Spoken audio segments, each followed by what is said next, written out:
Assembly ప్రాంగణం కొత్త శోభను సంతరించుకోనుంది.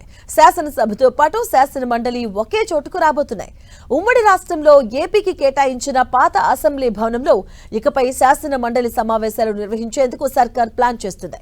అసెంబ్లీ మండలి మధ్య భాగాన్ని సెంట్రల్ హాల్ గా మార్చనుంది. అసెంబ్లీ ప్రాంగణంలో జరిగే మార్పులేంటి, సీఎం రేవంత్ ఇచ్చిన సూచనలేంటో ఇప్పుడు తెలుసుకుందాం.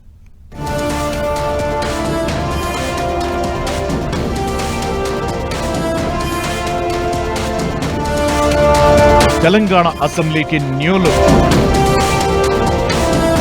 ఒకే చోట శాసనసభ, శాసన మండలి.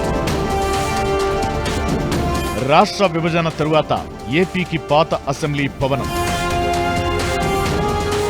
ఆ భవనాన్ని మండలికి కేటాయించిన సీఎం రేవంత్. అసెంబ్లీ మండలి మధ్య central hall. Parliament central hall తరహాలో assembly central hall. Telangana assembly ప్రాంగణంలో కొత్త మార్పులు జరగనున్నాయి. ప్రస్తుతం ఉన్న తెలంగాణ అసెంబ్లీ చోటుకే శాసన మండలి కూడా రానుంది. రాష్ట్ర విభజన తరువాత జూబ్లీ హాల్ తెలంగాణ శాసన మండలిగా మారింది. గత సెషన్ వరకు శాసన మండలి సమావేశాలు అక్కడే నిర్వహించారు. ఇకపై శాసన మండలి అసెంబ్లీ పక్క భవనంలోకి షిఫ్ట్ కానుంది. రాష్ట్ర విభజనలో భాగంగా ఏపీకి కేటాయించిన అసెంబ్లీ పాత భవనం ఇక నుంచి తెలంగాణ శాసన మండలిగా మారనుంది. తెలంగాణలో రేవంత్ సర్కార్ అధికారంలోకొచ్చిన తరువాత నిజాం కాలంలో నిర్మించి ఇప్పటికీ పటిష్టంగా ఉన్న పాత అసెంబ్లీ భవనాన్ని ఉపయోగించుకోవాలని నిర్ణయించింది. ఈ భవనంలో శాసన మండలి సమావేశాలు నిర్వహించాలని డిసైడ్ అయిన సీఎం రేవంత్ భవనానికి అవసరమైన మరమ్మత్తు పనులను పూర్తి చేయాలని ఆదేశించారు.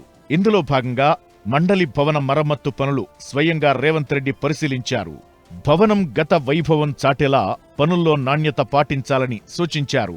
సభ్యుల సీటింగ్ నుంచి గ్యాలరీ వరకు అనేక మార్పులు సూచించారని సమాచారం.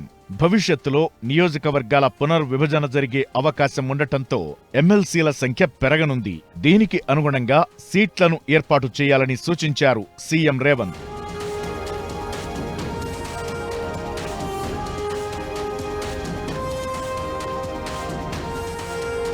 ప్రస్తుతం తెలంగాణ అసెంబ్లీ, ఈ పాత అసెంబ్లీ ఒకే ప్రాంగణంలో ఉన్నప్పటికీ భవనం విడివిడిగా ఉన్నాయి. ఈ రెండు భవనాల మధ్య గదులు, అధికారులు కూర్చునేందుకు పలుచోట్ల పార్టీషన్ చేశారు. అసెంబ్లీ లాబీల్లోనూ పార్టీషన్లు చేశారు. వీటిలో పలు మార్పులు చేయాలని సీఎం రేవంత్ సూచించారు. అసెంబ్లీ మండలి మధ్య ఉన్న స్థలాన్ని అసెంబ్లీ హాల్గా మార్చనుంది ప్రభుత్వం.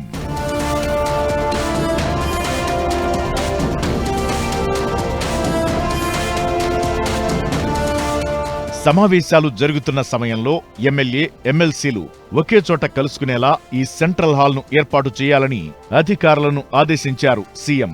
ఈ సెంట్రల్ హాల్ పార్లమెంటు సెంట్రల్ హాల్ను తలపించేలా ఉండాలని సూచించారు.